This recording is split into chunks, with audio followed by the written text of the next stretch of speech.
Hello बच्चों, let's see the question. Find EA due to the given charge. Now to answer this question, first we will discuss here the key concept, and here the key concept will be electric field due to a point charge. तो जब हम point charge की बात करते हैं, point charge की वजह से अगर हमें किसी पर्टिकुलर डिस्टेंस r पे इलेक्ट्रिक फील्ड की वैल्यू निकालनी है, that is given as k into Q divided by r square. Here r is the distance from the source charge to the point where we have to find the electric field. k is the constant और k की जो value होती है it is given as 1/4 pi epsilon naught. q is the value of the source charge. Now according to the question हमें यहाँ पे जो ए point दे रखा है इस पे इलेक्ट्रिक फील्ड की वैल्यू को फाइंड आउट करना है. तो हमारे पास यहाँ पे टोटल अगर हम देखें तो 3 चार्जेस दे रखे हैं. इन्हीं 3 चार्जेस की वजह से जो इलेक्ट्रिक फील्ड होगा वो ए तक रीच करेगा. और साथ में हमें ये भी ध्यान रखना है जो नेगेटिव चार्ज होता है उसकी वजह से जो इलेक्ट्रिक फील्ड की डायरेक्शन होती है it is towards the charge, और पॉजिटिव की वजह से it is always away from the given charge. तो इसी की हेल्प से we will solve this particular question. तो हम यहाँ पे इनको नाम दे देते हैं. ये होगा P charge, it will be Q charge and it will be R charge. So we can say electric field at a point will be given as EA. और इसकी वैल्यू निकालने के लिए सबसे पहले हम यहाँ पे डायरेक्शन को इंडिकेट करते हैं. जो R पॉइंट है उस पे जो चार्ज की वैल्यू है that is minus of Q, और माइनस चार्ज की वजह से जो इलेक्ट्रिक फील्ड की डायरेक्शन होती है it is always towards the given charge. यानी इसके वजह से जो इलेक्ट्रिक फील्ड की डायरेक्शन आएगी it will be towards the charge ER. जो दूसरा चार्ज हमारे पास दे रखा है एट पॉइंट P, इसकी वजह से जो इलेक्ट्रिक फील्ड की डायरेक्शन होगी it will be always away from the given point. यानी यहाँ से हमेशा ये आउटवर्ड डायरेक्शन में हमें देखने को मिलेगी and it will be given as EP.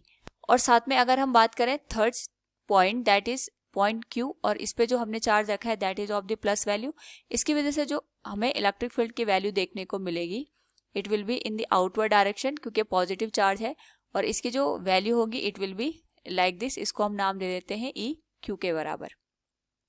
तो हमें यहाँ पे जो नेट इलेक्ट्रिक फील्ड बनेगा, अगर हम नेट इलेक्ट्रिक फील्ड EA की बात करें it will be the vector sum of EP plus ER plus EQ. जो तीनों चार्ज हैं इनकी वजह से जो इलेक्ट्रिक फील्ड आएगा इनका वेक्टर सम हमें देखने को मिलेगा. तो इसके लिए सबसे पहले जो ये डायगोनल है हम इसकी वैल्यू कैलकुलेट कर लेते हैं. क्योंकि ये स्क्वायर है तो जो ये डायगोनल आएगा it will be given as by the Pythagoras theorem. इसको हम लिख सकते हैं square root of A square plus A square that will be 2A square, और वैल्यू हो जाएगी A इंटू √2 के बराबर. नाउ यहाँ पे अगर हम हर एक चार्ज से डिस्टेंस देखें तो यहाँ पे जो R और P चार्ज दे रखे हैं इनसे जो डिस्टेंस है पॉइंट की it is A and A, और जो Q चार्ज हमारे पास यहाँ पे गिवन है इसे जो डिस्टेंस है इट इज A√2. तो यहाँ पे हम एक एक करके इलेक्ट्रिक फील्ड की वैल्यू निकालते हैं. So electric field due to P charge, so it will be given as K into Q divided by square of the distance that will be A square. ये हो जाएगा इक्वेशन नंबर फर्स्ट. सिमिलरली यहाँ पे जो हमारे पास R charge दे रखा है इसकी वजह से जो इलेक्ट्रिक फील्ड आएगा इलेक्ट्रिक फील्ड ड्यू टू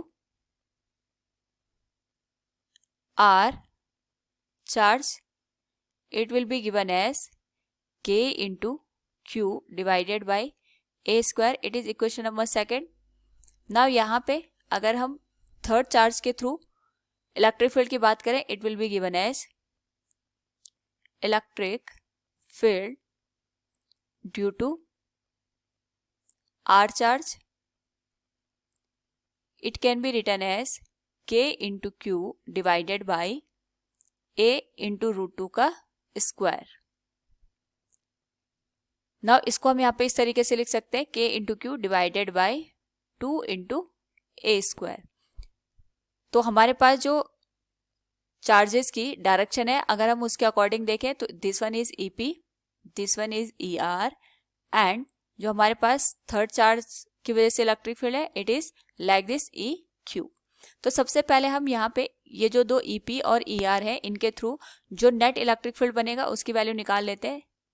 और इसकी वैल्यू हम यहाँ पे जो पैरेललोग्राम लॉ के थ्रू हमारे पास फॉर्मूला बनता है वेक्टर सम का, उसकी वैल्यू हम कैलकुलेट कर सकते हैं। तो इनका जो नेट इलेक्ट्रिक फील्ड बनेगा सपोज वो E1 के बराबर है। So the value of E1 will be given as vector sum of EP plus ER, और इसको हम यहाँ पे लिख सकते हैं E1 will be given as square root of EP square plus ER square।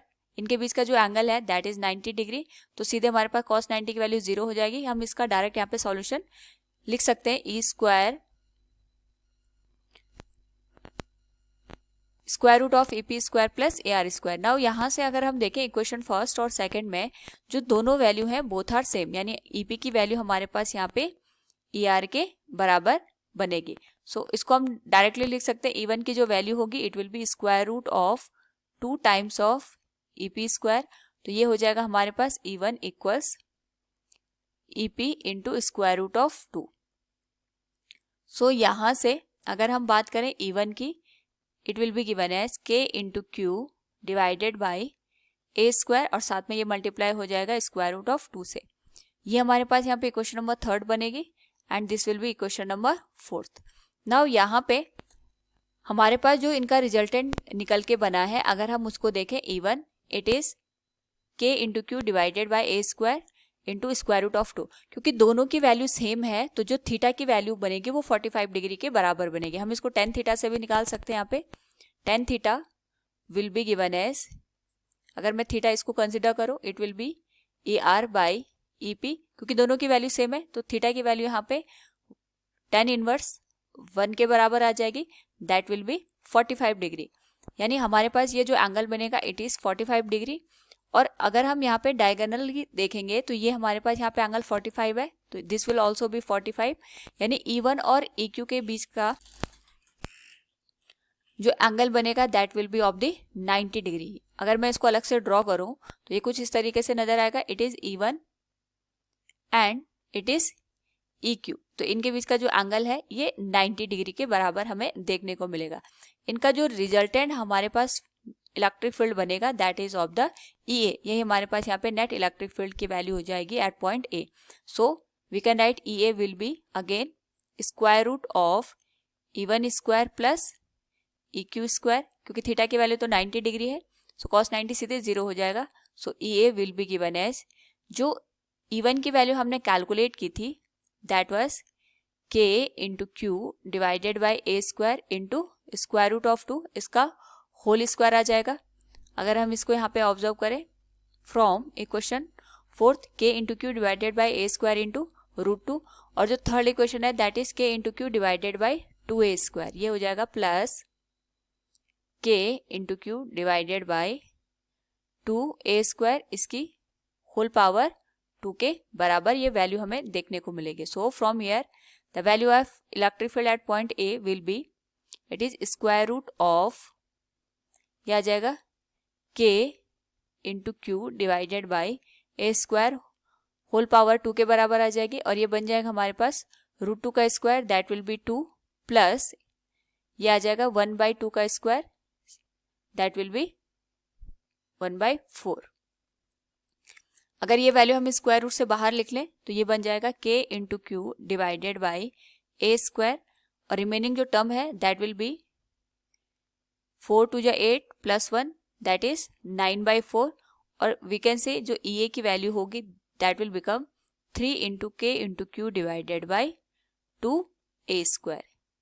It will be the final answer. So from the given question we can say here find EA due to given charges, it will be 3K into Q divided by 2A square. Hope all you understood it. Thank you and best of luck.